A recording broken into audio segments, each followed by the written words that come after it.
All right, so let's get this show on the road here. I'm going to go ahead and take over and share my screen. I do want to do one last thing before we get started, because Okay. it's just, you only get this once a year. Found this out as I logged into Spotify this morning to start the music. They literally had replaced the play bar at the bottom with a lightsaber that extends. I just think that's a touch of class. So just wanted to share that with everybody. Hold on. Who was there in 19 I had to look this up, by the way, so I'm not that much of a nerd. Who was there in 1978 when they saw the first Star Wars movie that was released? Well, there we go. Amazing. I was expecting you to look a little older if you're raising your hand. If I'm being honest. Good compliment. You must have been pretty young then. That was impressive. You All right, know, that's it. I've still never seen them ever. It's But okay. Me either, and I'm actually very proud of that fact. let's see. Okay, so let's get this show on the road here, guys. I know we all recognize this man right here. This is Brent. I know he's on the call here today. I think he's already popped on. Just wanted to celebrate him because he was able to move into his new office space. He was buying another company and was able to get out of his old warehouse and is in a new space. And so we're just so excited for his new stage of growth in the business. So Brent, just wanted to celebrate you here, sir. Come on. Hey, thanks so much. I couldn't be here without Redmond's Consulting. So round of applause to yourself too. Oh, Got that last week. Good This job, week it's Brent. about we you. Good job. appreciate it. You'll take it. Wow, Well- the background. I guess I didn't even notice it until Nicole mentioned it. Yeah. You have got depth behind you. Right? Yes. Look at me.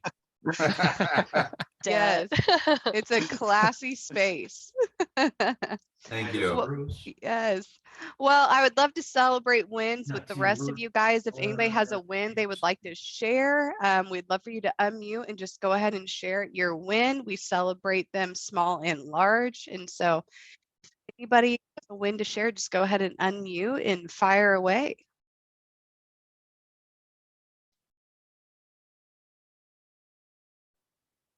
Well, as you're thinking about it, I have a win because I just got off the phone with Musa of Blessings Hardwood Flooring. It's another flooring guy. And sorry about that. We made a few enhancements to his sales process as we met last, and they were really simple things. One, to actually take 10 seconds to talk through a few points on this one sheet because he already had it. He just wasn't quite using it. To do that, to call people whenever he emails the estimate over so that he can walk through any questions that they may have. And then the last thing is they got financing available, but that hasn't been something they offered yet. But those three things, he said his closing ratio improved by almost double. He was closing maybe 3 out of 10 before we started doing this. And then in the last 2 weeks, 10 estimates that he had, he closed 6. So tremendous increase with small adjustments. So huge win for him. Super excited about that. Yes. Wow, come on. Any other wins that we want to share? Yeah, I'll share one. We just hired a guy for our Tampa office, so that's exciting. Let's That go. is super exciting. We love to hear it. He started this week, and I'm really excited about this guy. He's got just a ton of potential, and I mean, he's already hit the ground with a pretty tremendous impact. And so, Wow. All right. Hey, congratulations. We know that finding qualified help is not always easy, so we're thrilled when it happens. yeah. Wow. Absolutely. That's good to hear. Tampa Any office, other- man, I'll come over there and check it out. Let's do it. Any other wins before we get going here today?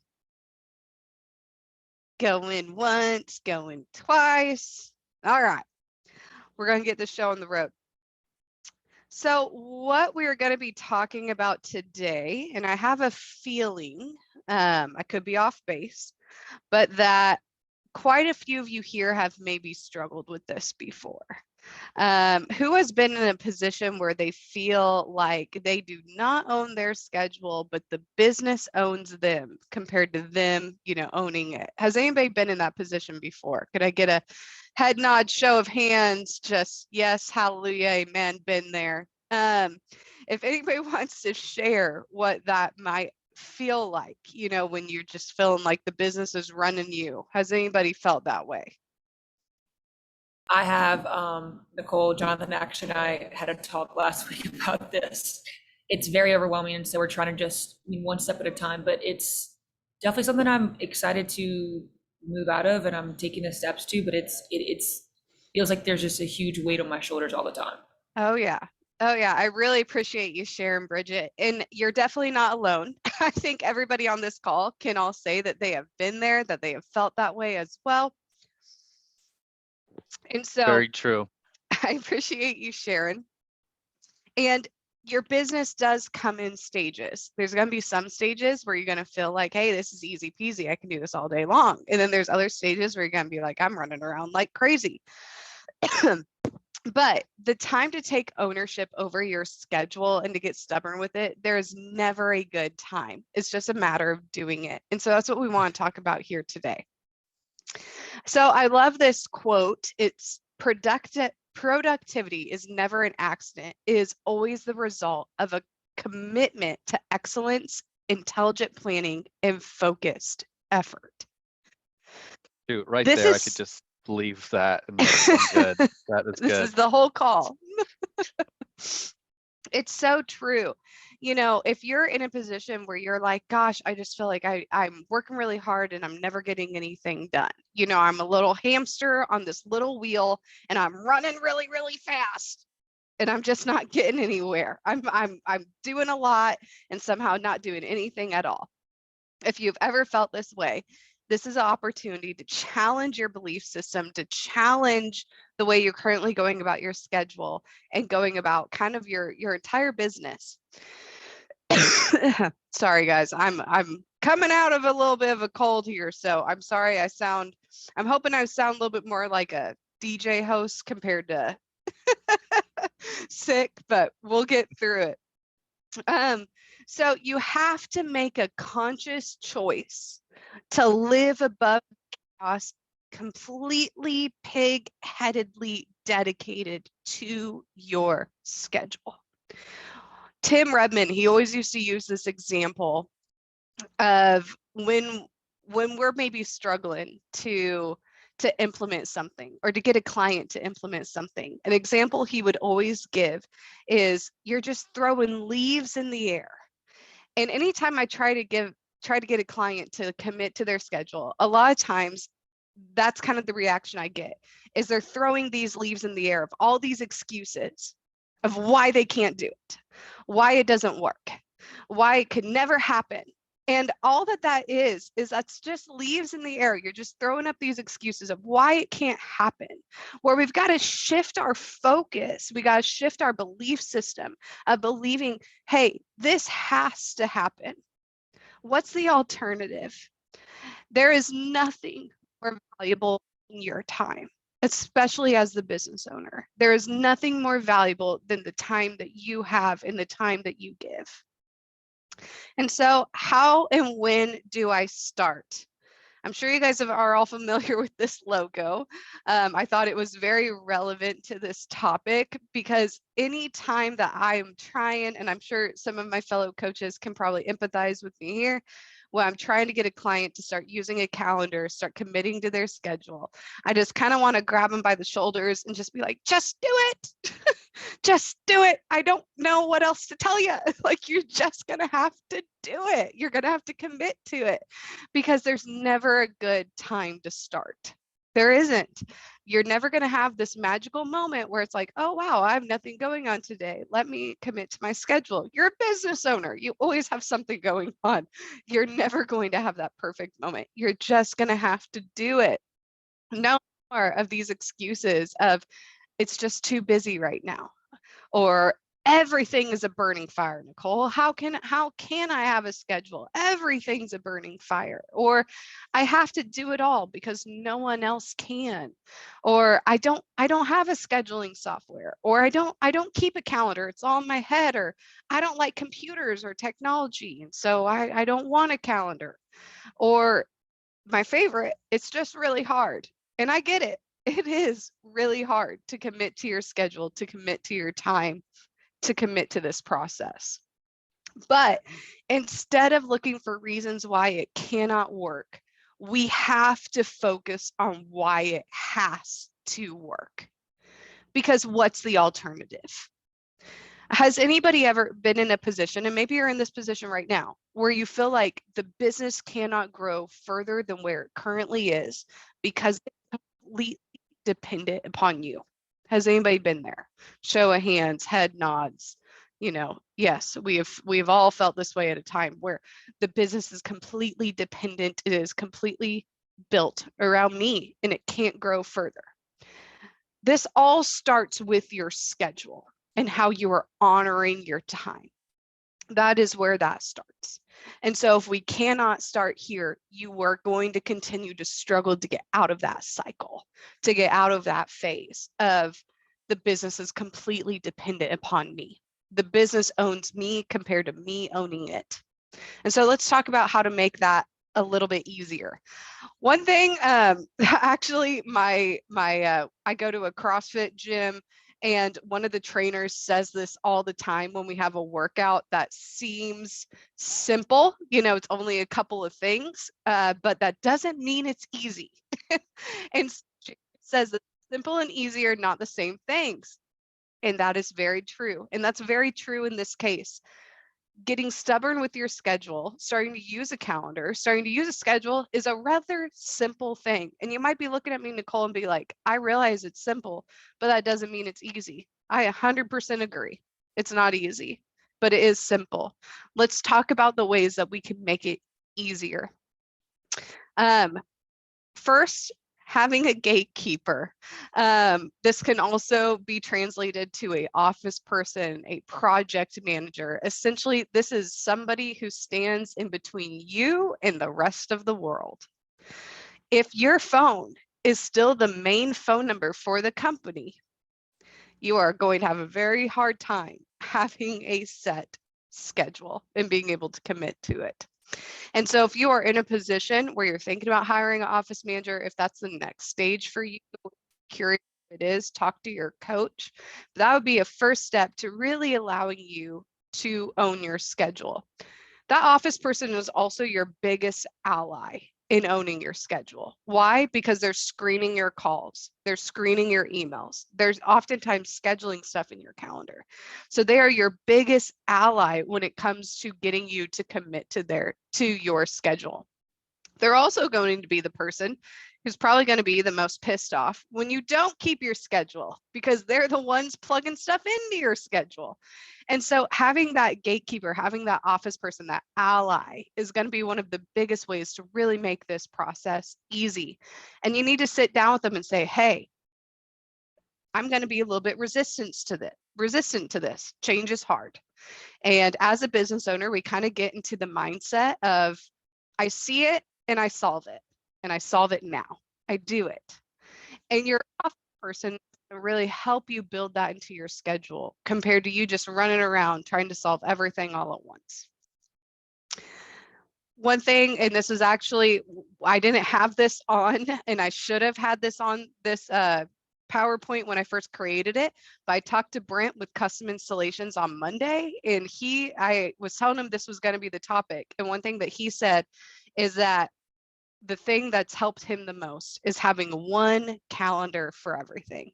And there is so much truth to that. Your personal life and your work life, it's all one life. You are one person. You have one life. And so trying to keep your calendar separate is only going to cause you more frustration. It's only going to give you more stuff to manage. And it's going to cause you to probably double book your time. So have one calendar for every calendar that's thing goes on. I would recommend that this is digital. As much as I love, print, you need to have something that's easy to access, whether you're on your computer, your iPad, or your phone. One calendar for everything. Oh, just In this opportunity, it looks like Christopher, you had your hand raised or something you wanted to share or ask. Possibly. Going I think he once. may have. I think he was. Nicole said raise your hand if you know. Oh, Yeah, okay, I think okay. he was raising his hand. This is you, but for some reason it stayed There on. we go. All right, sorry. Carry on, Nicole. This third thing that you can do is set rocks in your schedule. You guys probably hear us talk about this a lot. And you're like, what is a rock? Are we talking about rocks? What is a rock? So these are those reoccurring activities that we can oftentimes neglect. We have to have rocks in our calendar. These are things that we honor religiously, and we don't book anything over it. We don't move them. We honor them. These are things like your Redmond growth meeting. These are things like maybe it's accounting review with your accountant or your bookkeeper. These are things like a weekly team meeting or a meeting with your office person. These are rocks in your calendar. I have a link here. I'm not going to click on it because I'm going to have to click back in, and I'm not Bryce. I'm not as tech savvy. But we do have a spreadsheet that can help you build these rocks into your calendar.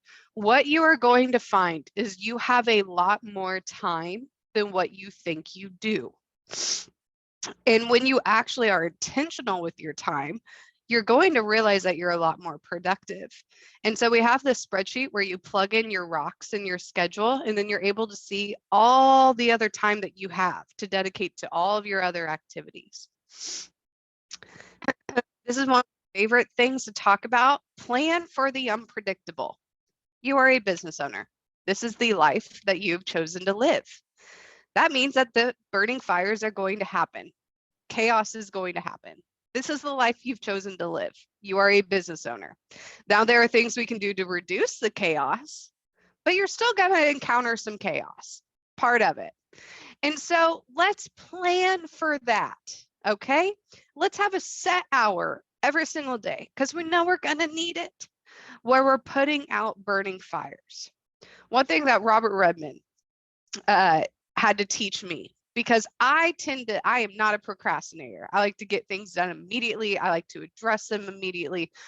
Some of my coworkers might even call me confrontational. I like to get things done immediately. I don't like to wait.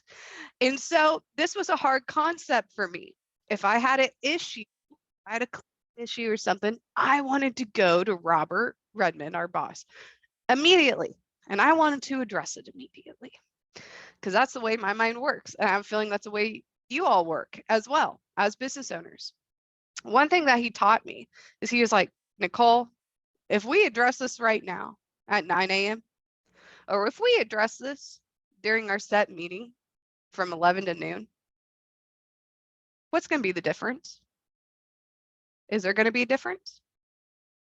Probably not. There isn't.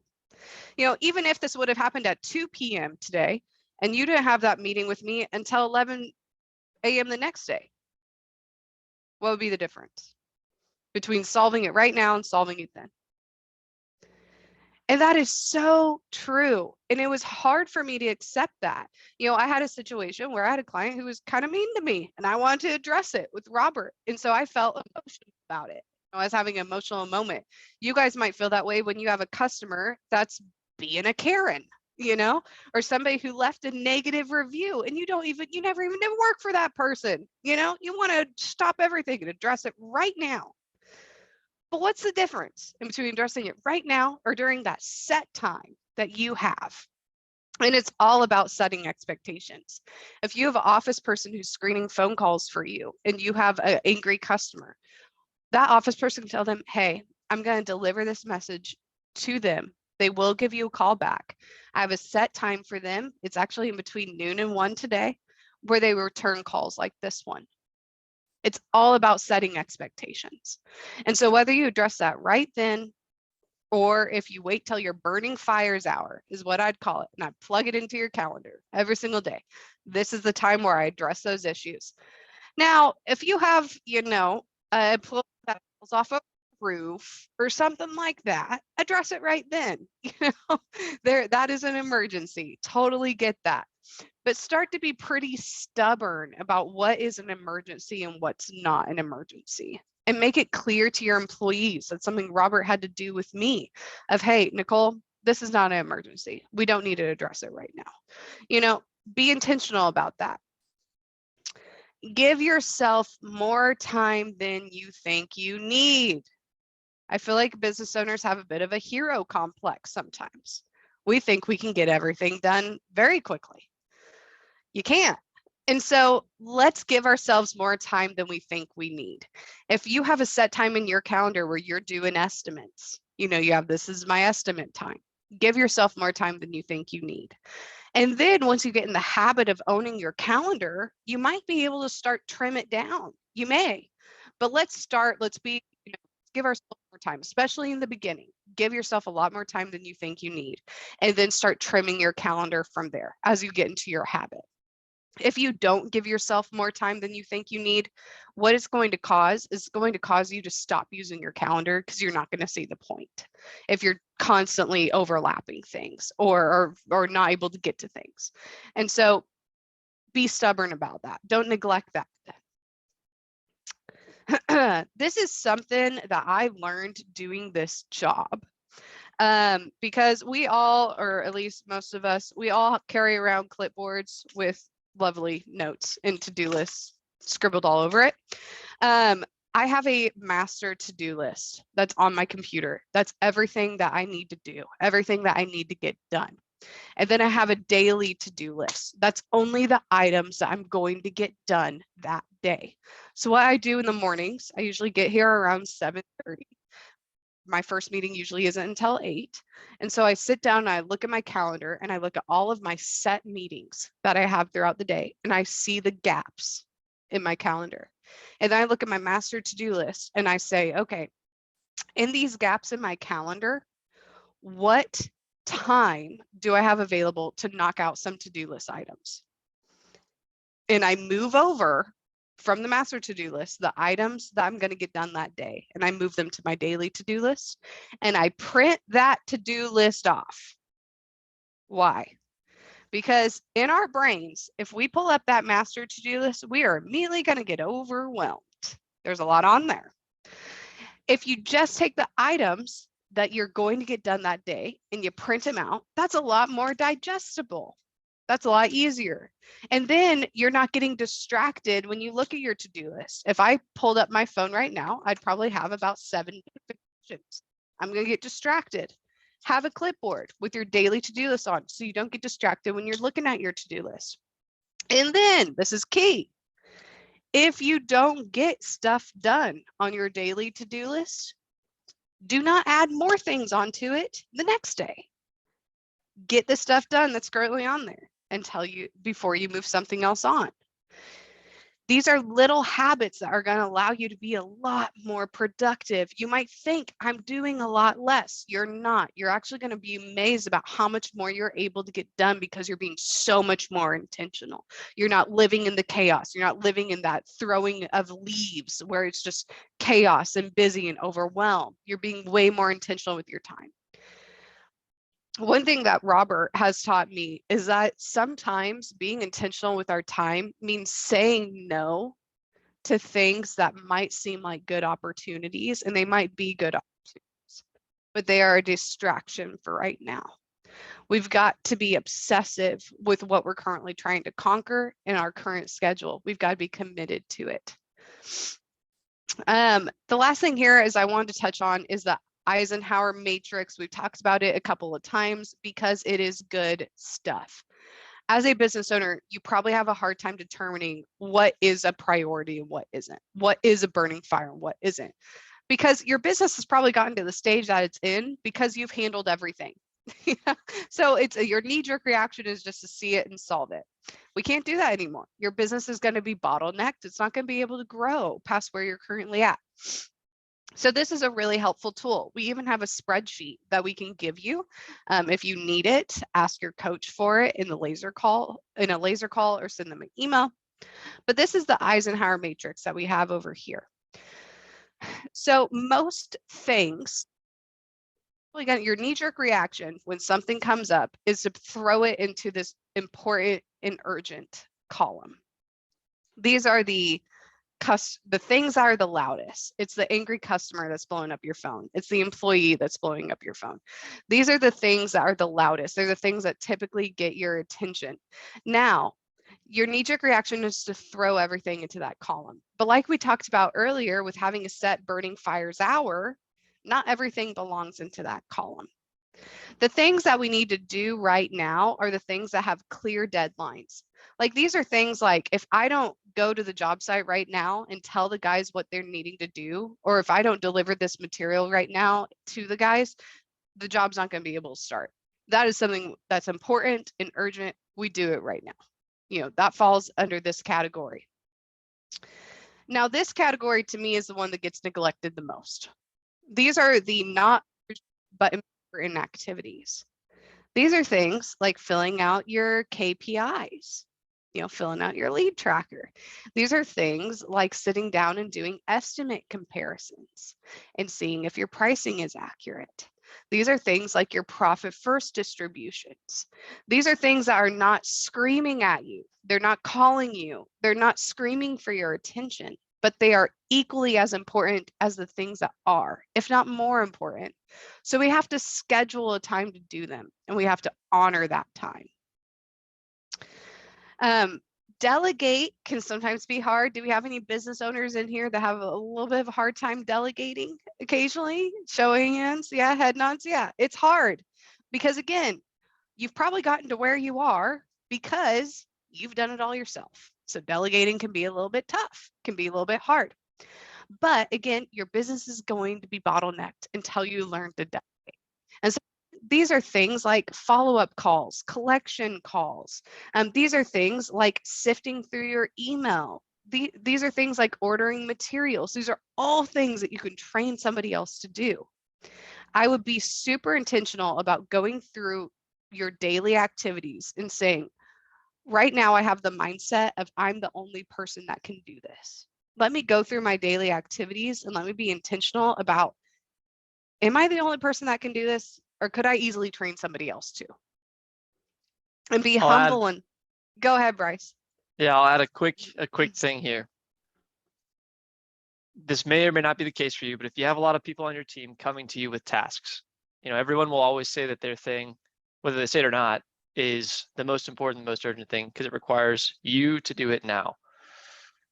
But a master stroke of this, if you're getting a lot of stuff from your team, is to say, hey, I've got a solution for you. I've got some help for you. But first, what have you done already? Or what do you think we should do? That is delegation as well. If it's something that you know that they could probably handle on their own, but you know, oftentimes you'll just pick up and take care of it because you know you'll be faster. Try to build this kind of self-critical thinking in your team. Master stroke, hey, I have help for you, but what have you done first, or what do you think we should do? How have you already tried to solve it? Right. You know, a lot of times they already have the stuff. Like one thing, and I don't know why I think of you, Rudy, when I think of this. I think you and I have maybe experienced this the most.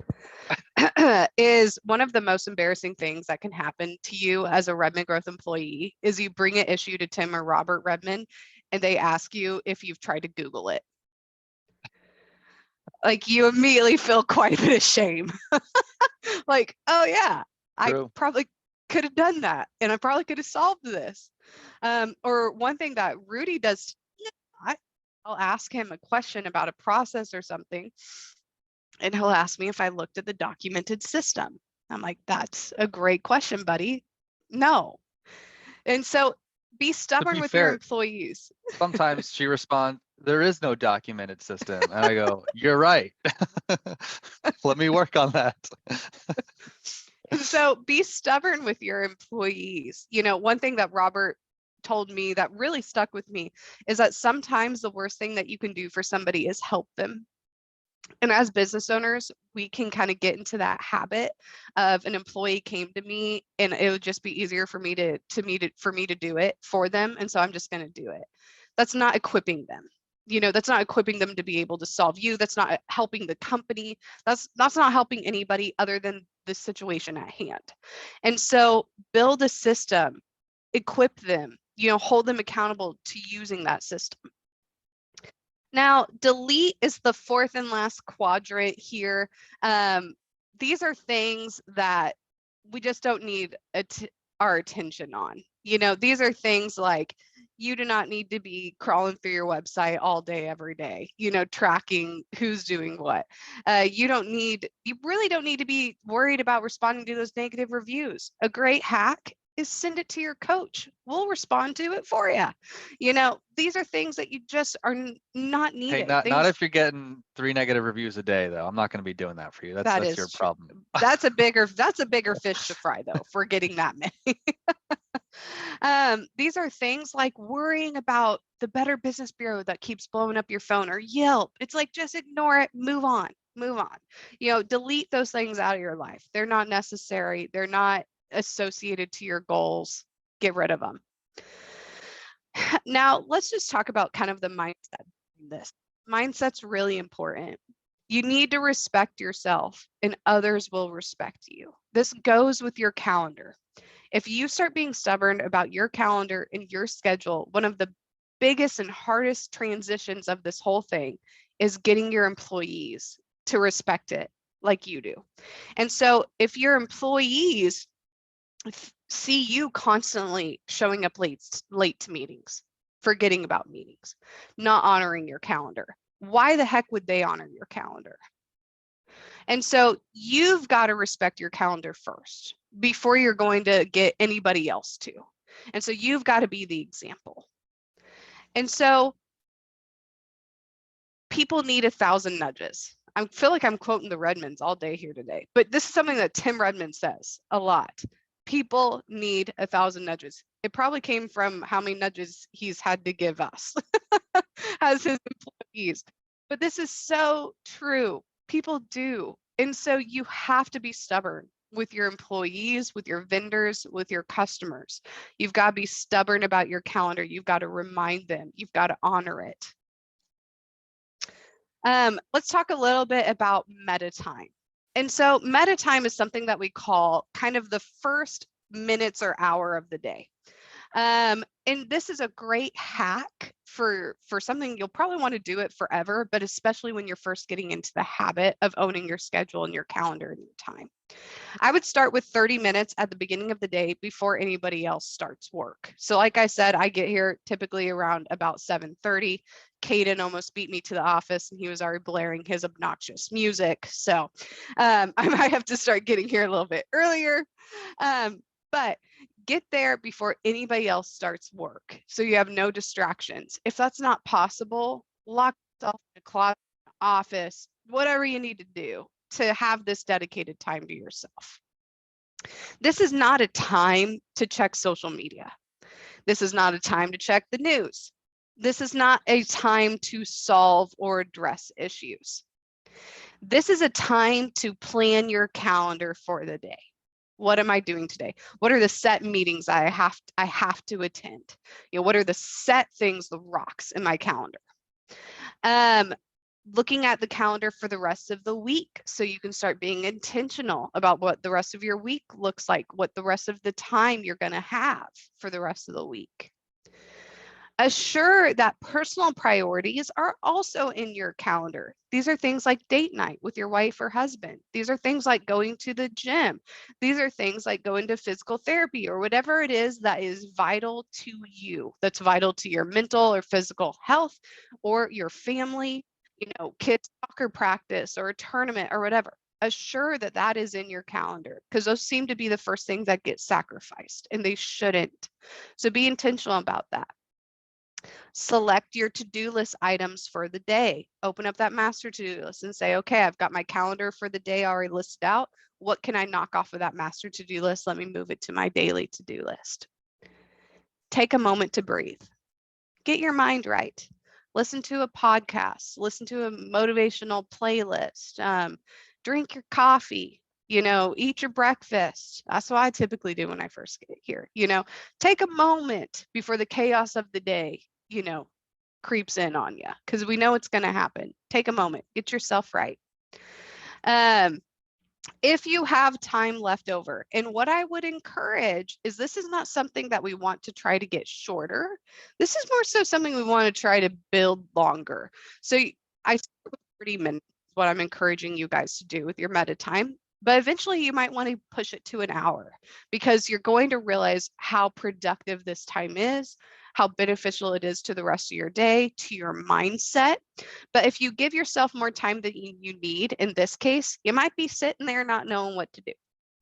And so let's just start with 30 minutes. Let's dedicate that time. If you have time left over, you can do things like check emails, listen to voicemails. Don't get into the already responding to emails or calls or stuff like that, because then the craziness of the day is going to go ahead and absorb you. Now, I want to wrap up this call with this quote.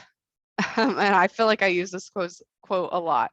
But the definition of insanity is doing the same thing over and over again, but expecting different results. If you're like, Nicole, I've tried using a calendar and I can't do it. Organizing a schedule, or I've tried the to-do list and I just can't do it.